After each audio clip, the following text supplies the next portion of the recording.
बच्चों, let's read this question. So this question says, according to Bohr theory of hydrogen atom, an electron can revolve around a proton indefinitely if its path is option A perfect circle of any radius, option B, a circle of an allowed radius, option C, a circle of constantly decreasing radius, option D, an ellipse with fixed focus. Okay, तो चलिए बच्चों, अब हम इस question को start करते हैं।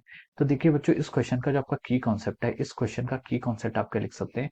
The key concept of this question is, इस क्वेश्चन का आपका की कॉन्सेप्ट है, देखिए जो बोर मॉडल ने आपका हाइड्रोजन एटम दिया था, उसमें इलेक्ट्रॉन रिवॉल्व करता है अराउंड के proton indefinitely if its path, उसका पाथ क्या होगा, ठीक है। तो इस क्वेश्चन का आप की कॉन्सेप्ट क्या लिख सकते हैं। The key concept of this question is our Bohr's theory. Here we are using Bohr's theory. हम यहाँ पर क्या करेंगे, बोर्स थ्योरी का यूज करेंगे। तो देखिए बच्चों, बोर्स थ्योरी क्या आई थी, जब देखिए आपका रदरफोर्ड का एटॉमिक मॉडल आपका फेल हो गया था। फेल नहीं हुआ था, मतलब कुछ उसने स्टेबिलिटी को दिखा नहीं पाया था, ठीक है। रदरफोर्ड के मॉडल से भी हमें कुछ पोस्टुलेट्स मिले हैं, ओके, जिनका हम अभी यूज करते हैं। लेकिन जो रदरफोर्ड का एटॉमिक मॉडल था, रदरफोर्ड के एटॉमिक मॉडल क्या बताया था, एटम्स की स्टेबिलिटी को नहीं बता पाया था। रदरफोर्ड का एटॉमिक मॉडल स्टेबिलिटी नहीं बता पाया था। तो उसके लिए क्या कहता है, बोर्ड्स ने फिर आपका यूजिंग क्वांटाइजेशन प्रिंसिपल को यूज करके, प्लैंक्स हाइपोथेसिस को यूज करके ये बताया था कि only those orbits are possible, only वही ऑर्बिट्स पॉसिबल है जिनका एंगुलर मोमेंटम क्या होगा, आपका h/2 के इंटीग्रल मल्टीपल में होगा। यानी कि NH/2 क्या होना चाहिए, उसका एंगुलर मोमेंटम होना चाहिए। तो ये आपकी बोर थ्योरी थी। और आपने पता है कि एंगुलर मोमेंटम क्या होता है, आपका mvr होता है। और it should be equal to our NH divide by 2 pi, okay. तो यही ऑर्बिट्स क्या होंगे, सिर्फ आपके पॉसिबल होंगे।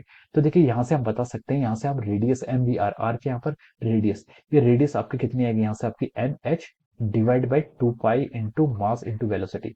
तो देखिए only this orbits are possible. Out of all those orbits only यही ऑर्बिट्स क्या होंगे, पॉसिबल होंगे। जिस कौन कौन से पॉसिबल ऑर्बिट हो सकते हैं, h/2 पाई mv, एक ये रेडियस वाला ऑर्बिट पॉसिबल हो सकता है। एक आपका h divide by pi M possible हो सकता है।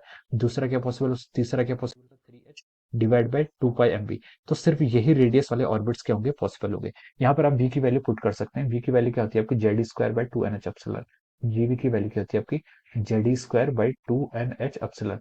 तो अगर आप इसको यहाँ पर पुट करेंगे तो आपका जो रेडियस का एक्सप्रेशन आता है, रेडियस का एक्सप्रेशन आता है आपका n² H² एप्सिलॉन का square divide by pi M Z square. So only यही रेडियस के आपके ऑर्बिट्स क्या होंगे, अलाउड होंगे, ओके। सिर्फ यही रेडियस के आपके ऑर्बिट क्या होंगे, अलाउड होंगे।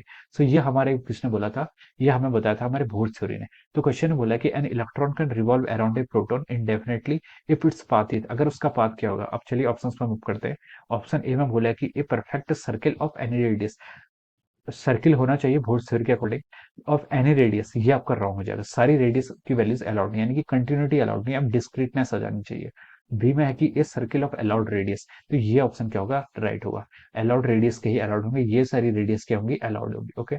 सी में उसने बोला है कि a circle of constantly decreasing radius, ये रॉन्ग हो जाएगा। दिस ये मॉडल आपका, ये आपका जो सी है, ये आपका हाइजन रदरफोर्ड के मॉडल के अकॉर्डिंग होगा। डी में आपसे बोला N ellipse with fixed focus, ये भी रॉन्ग हो जाएगा। ये आपका समरफील्ड थ्योरी के अकॉर्डिंग सेटिस्फाई करता है, ओके। तो हमसे यहाँ पर बोहर मॉडल के अकॉर्डिंग पूछा है, तो हम लिख सकते हैं कि इसके करस्पॉन्डिंग जो आपका ऑप्शन बी होगा, option B is the correct answer. Option B होगा इस क्वेश्चन के अकॉर्डिंग आपका, option B is the correct answer of this question, okay. Option B क्या होगा, इसका राइट आंसर होगा। So I hope you all understood this concept. All the best and thank you so